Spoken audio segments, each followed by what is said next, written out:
YouTube? Quinn Wade coming to y'all with that instant basketball analysis on Analysis Playground exclusively on YouTube. And we're going to talk about the Celtics coming up short versus the Philadelphia 76ers 102 to 100. Derek ended up taking a three, ended up missing it. Kada had it, rebounded, but he just couldn't dunk it in or lay it in to tie the game. And that would have been able to take it possibly to overtime. And instead, he ended up not being able to finish it. So that sucks for us. We're 5-7. We should have won this one, but the Sixers are 7-4, and they got it done.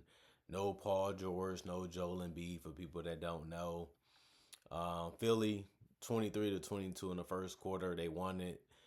They also won the second quarter 28-19, and then they ended up losing the third quarter 36-20, and then they ended up losing. Well, they ended up winning the fourth quarter 31-23 to be able to win the game by 2. Josh Minot ended up playing only 8 minutes, unfortunately for him. 3 points, 1 rebound. He was 1-1 from the field. It was a three that he made. And he did have 3 personal fouls and was a -10 in plus minus. That was a pretty good game for the minutes that he played. We just need him to play more if we want to just keep it simple and honest. But Kada played 29 minutes, 8 points, 10 boards. He also had 4 of them that was offensive. He had 2 assists, 2 blocks, 2 turnovers. He was 4 of 8 from the field and 0 of 1 from 3. 2 personal fouls, a +1 and plus minus. That's as good as it gets. As long as he's near a double-double or gets a double-double with some blocks, you're happy with his performance. And he was able to do that today in this game. It just poor IQ, poor knowledge of the situation. Other than that, that probably cost us a chance to win the game again, but we had to just take it and move on to the next one. Derek White, 35 minutes, 18 points, 5 rebounds, 7 assists, 2 steals, 2 blocks. 7-20 from the field, 35%, and 4 of 11 from 3, 36%. And he also was 0 of 1 from the free throw line and had 2 personal fouls. He just really been struggling to make shots. You just happy that he was able to make a couple threes because he did take a bunch of them. But his playmaking was worthy of him, still being looked at as having a decent game because we needed somebody to put pressure on the defense and make plays while also shooting threes, and that's what he's out there for that in his defense, and at least he did basically both of those things. But we need him to make more shots. He just hasn't had it this year when it comes to scoring, and it's just really showing up this season. And a lot of his shots are open and are makeable. He's just not putting them in, and we need him to if we're going to win more games this season. Jaylen Brown, 35 minutes, 24 points, 6 rebounds. One of them was offensive. He also had 5 assists, and he did have 2 turnovers and 2 personal fouls. He was 8 of 18 from the field, 44%, 1 of 3 from 3, 33%. And he also took the most free throws on the team. He was 7 of 8, 87%. Was a -5 and plus minus. I don't know what you want him to do more is just make more shots, but it's going to be tough. It's going to be hard, and he's going to have to work for them. And you just hope he can still play good defense because the amount of load that he's carrying right now and not running away from is respectable. So you have to show him love and respect because somebody could have gave up, somebody could have quit, somebody could have ran from this situation, and instead he stayed, and he's still trying to figure out how to win with the group of guys that he has with him, and you do have to respect him for that. Peyton Pritchard still hasn't been performing well, honestly. 31 minutes, 5 points, 3 rebounds. One of them was offensive with a steal, 3 assists, and a turnover. He was only 2 of 9 from the field. That's 22%. 1 of 5 from 3. That's 20%. And 2 personal fouls and a -9. And plus minus, he turned down looks that was open. And it seemed like he was just trying to make the right play, which is smart. but he just couldn't find nobody else that can put the ball in the basket, and that's been the biggest problem with the starting lineup. Guys like him and Derek White just not making threes and making shots like they normally do. And then you have guys like Kata, who's not really known for scoring, and might not that's not really known for scoring. So you just hope that somebody can really come off the bench and be really good. And it's usually Anthony Simons, and he did play 26 minutes and had 17 points, 4 rebounds, and 5 assists and 2 turnovers. He also is 5 of 15 from the field with 33% shooting from the field. But he did go 3 of 8 from three. That's 37% and 4 of 4 from the free throw line. Then he had a personal foul and was a plus 12 and plus minus. Like, you happy with the assists? He had 5 and 4 rebounds. You happy with the 2 turnovers? You happy with the 17 points? Because that was the best you was getting off this bench. Nobody else scored in double figures off the bench, and nobody had a double double or anything like that either. Sam Hauser, 21 minutes, he only had 3 points, but he did get 7 rebounds, which was needed. 1 of 5 from the field, 20% though. 1 of 4 from three, 25%. He was a plus 5 and plus minus. Luca Garza, he was out there trying. He had 9 points, 8 rebounds. 4 of them was offensive, which is half. But he did go 3 of 7 from the field, 42% as a center. And he was also 0 of 1 from three, and that was a wide open one. He just couldn't make it. Then he also went 3 of 4 from the free throw line. That's 75%. And he had one personal foul, and it was a -3 and plus minus. And then Jordan Walsh, 29 minutes, 8 points for him. He had 7 rebounds. 2 of them was offensive with an assist and a steal. Well, 2 steals and also 2 blocks. You have to like his competitive nature. But at the end of the day, they all did help on the boards some way, somehow. But he went 3 of 7 from the field. That's 42%. 1 to 3 from the 3 point line. They mainly was all wide open. He only went 33%. Then he also went 1 of 2 from the free throw line. That's 50%. 2 personal fouls for him also, and he was a plus 4 and plus minus. And Hugo Gonzalez, he played 6 minutes and helped by getting 5 points, 2 rebounds. One of them was offensive with a steal. Only had 1 turnover and 2 personal fouls, and was a -5 and plus minus. 2 of 2 from the field, 1 of 1 from three, and that was it for his night. So the bench, they helped. They did some things and they put some balls in the basket. Wasn't the most efficient night from them, but the rebounds was really good. And the scoring, I guess you have to take it because it's better than nothing. Everybody off the bench did score, basically what I'm saying. But they had 53 rebounds total as a team, 23 assists, 4 steals, 6 blocks, 10 turnovers, 36 and 92 from the field, 39%, 13 to 38 from the three, 34%, 15 to 19, 78% from the free throw line, then 17 personal fouls. You look at the Philadelphia 76ers, Tritten Wofford, 21 minutes, 7 points, 2 rebounds, 1 assist, 1 turnover. He was 3 of 10 from the field. That's 30%. 1 of 3 from the 3 point line, 33%. 3 personal fouls, and a -7 and plus minus. Um, didn't shoot the ball that great, but he still found a way to keep the defense honest, some way, somehow, but that's all he could really do. And he did that. Andre Drummond, 33 minutes, 14 points, 13 boards, 4 of them was offensive. We know he's really good on the board still. That was solidified again today.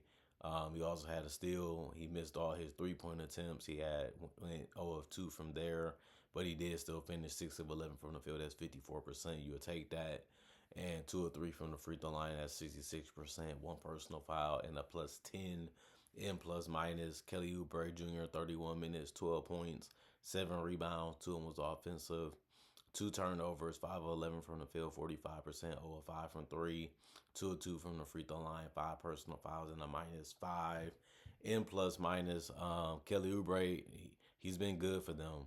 You know, he didn't make a three, but he still was able to score, and he was still able to help on the boards as that was needed for them to be able to win this one, even because it was already getting out rebounded majority of the game by the Celtics, and they still finished the game getting out rebounded.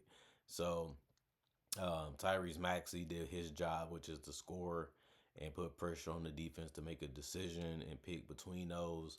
34 minutes, 21 points, He also had 5 rebounds and 9 assists with a steal. He shot 5 of 17 from the field, 29%. But he did go 3 of 6 from three. That's 50%. And 8 of 8 from the free throw line. That's three. He also had 3 personal fouls and was a -6 and plus minus. You're happy with that. You know, the free throw shooting just made the offense look a little better because he shot poorly from the field and took some tough shots on rush shots. But that's his game, is to push you and make you want to do this or make you want to do that. Then he try to counter with quick hits, and it works. It just he didn't have it going from the field as well as he did in other games. But VJ Escon was held to under double figures. He played 35 minutes, only had 6 points, 3 rebounds, and 3 assists because he shot 2 of 11 from the field, 18%, and 2 of 6 from three, 33%. No free throws either shot by him. 1 personal foul and a +10 and plus minus. He was the lowest scorer in the starting lineup. Sometimes you're going to have a good game. Sometimes you're going to have bad games. This was his first bad game this season for the Sixers, but they still ended up winning, so you're not going to be too mad. And you want him to shoot jumpers. You want him to settle for pull-ups, and that work into what Boston normally can do. We know how frustrating the defenders that it can be if you're going against the Celtics on a perimeter, and they knew what they wanted him to do. They knew how they wanted to guard him, and it ended up working out for them today. Jabari, 10 minutes. He had 3 assists, 0 of 2 from the field, shooting. It was all threes, 3 personal fouls, a +3 and plus minus. Justin Edwards, 27 minutes, 22 points, 3 rebounds. 2 of them was offensive. 3 rebounds, 3 assists, 1 steal, 1 turnover.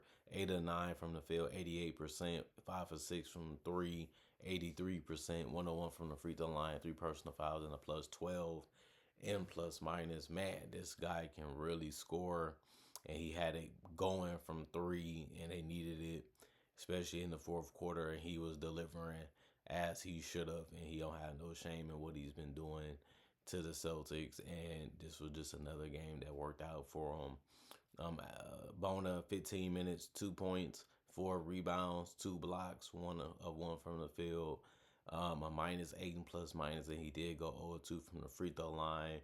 He was attacking that basket, and he made his only shot that he took, but the other shot was the free throws, and he just couldn't get those to go. But like I said, Bona is really good at coming in, getting boards, finishing in the paint, and getting blocks. He did all of that again today, and so did Quentin Grimes. He's a bucket. He didn't have the most points off the bench today, but he still played 28 minutes, which was the most off the bench. He finished with 18 points, 6 rebounds, 4 assists, 1 block, 4 turnovers, with 6 of 10 from the field, 3 of 6 from three. That's 50% and 60%. And then 3 of 3 from the free throw line. He had 2 personal fouls. He took some tough shots too and some tough pull-ups, but it ended up working out for him anyway, like it normally does. He just has a knack and a good, smart idea how to get to his spots and get to his shots, how to knock him down with confidence. And that's why he's a really good player so far in his NBA career. Jared McCain, 7 minutes, 1 rebound, 1 assist, 1 turnover, 0 of 2 from the field, 1 personal foul, +1 and plus minus. They did have 44 rebounds total. They lost that battle by 9.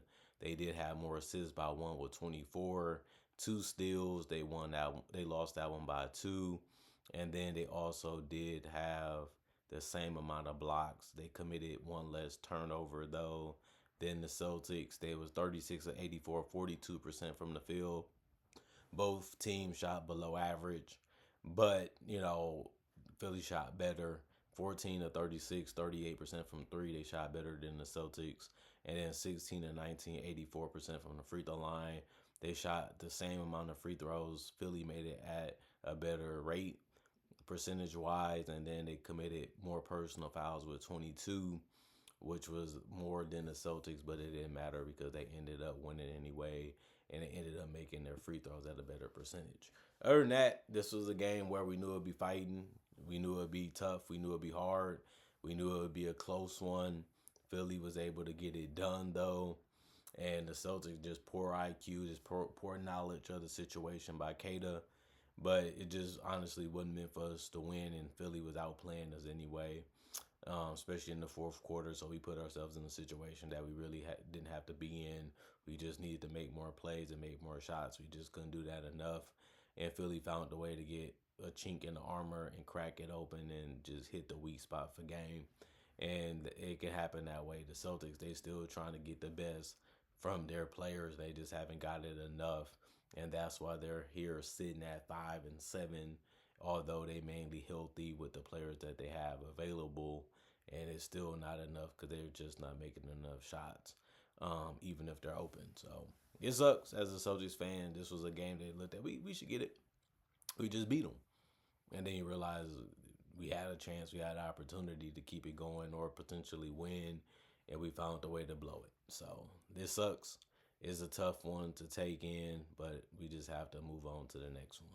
Comment, like, subscribe, share, hit the notification bell to get the analysis when it first come out. I do conversation videos just like this about various NBA only topics, also breakdowns with real footage of legends, current legends, rookies, and also future stars. Also do mock draft and draft coverage.